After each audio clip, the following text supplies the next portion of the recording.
Hello. Today we will look at a poem by Wang Wei, another iconic poet in the Tang Dynasty. Wang Wei is a couple of years older than Li Bai. He is also a renowned painter and musician at his time. Unfortunately, none of these works has survived. Because of his accomplishments in these various forms of arts, Wang Wei's poems can often be interpreted as, and indeed feel like, vivid landscape paintings. Today's poem, 鸟鸣涧, is a perfect example of this. 涧, following the pronunciation of this 间, which can also be pronounced 涧, means small brooks between mountains, usually flowing through a valley. 鸣 had this 鸟 part, suggesting it has something to do with birds, and it means birds chirping or tweeting. So this title means bird calling out over the brooks in a mountain valley. Such is the conciseness of the ancient Chinese language. It can convey so much in such a short space, as in here, only 3 characters. 鸟鸣涧，唐·王维。人闲桂花落，夜静春山空。月出惊山鸟，时鸣春涧中。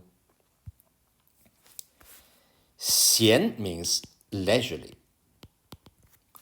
and 落 means to drop. 桂花, we can guess it's some sort of flowers. So the first line depicts a very calm, leisurely, and pleasant scene. Someone, possibly the poet himself, hasn't got much to do. And perhaps he is walking around and seeing this 桂花 falling from the trees in the meanwhile. So next line adds more content to the scene. 夜静, explaining this is in the evening. 夜, and it's quiet. 静. 春山, spring mountain, telling the readers this is in the season of spring, and the setting is in a 空山, empty mountain. Everything so far is quiet, serene, and peaceful. And then something quite unexpected happens.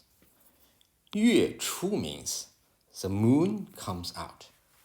You can imagine, the moment the moon comes out, everything in this mountain will suddenly turn silvery bright from the evening darkness. And what is the effect of this? It 惊山鸟. 惊 means to startle or frighten. 山鸟 are birds in the mountain, which we can guess must be resting somewhere before seeing the moon, soundless. But the sudden change in the brightness must have woken them up, and they must have flown off, calling out, chirping along the way. Here, 时 means from time to time.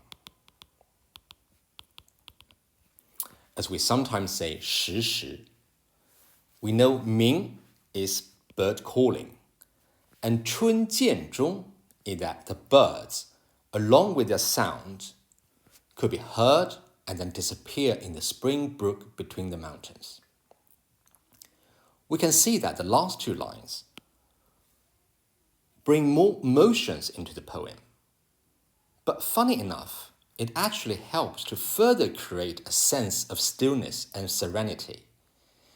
This is again because of the use of contrast, as we've already seen in a few other poems, through the drastic contrast of active motion, as in 出, 惊, 鸣. It somehow makes the stillness in this scene even more noticeable. And if you close your eyes and concentrate on imagining the scene, it's not very hard to see the birds flying about, flapping their wings, and their chirping sounds echo and echo, before finally dying out in the valley as they fly away. It just feels so real and vivid, as if you could see it before your eyes. Yet the overall mood remains soothingly peaceful, with the moon shining above and the brooks flowing in the distance. For all this, the poet only used very few characters and never specifically wrote anything about details. The characters he used throughout the poems are all very simple, but together so effective. We have to admit, this is absolutely magical. Now a quick note here about this 桂花. There have always been some confusions over this.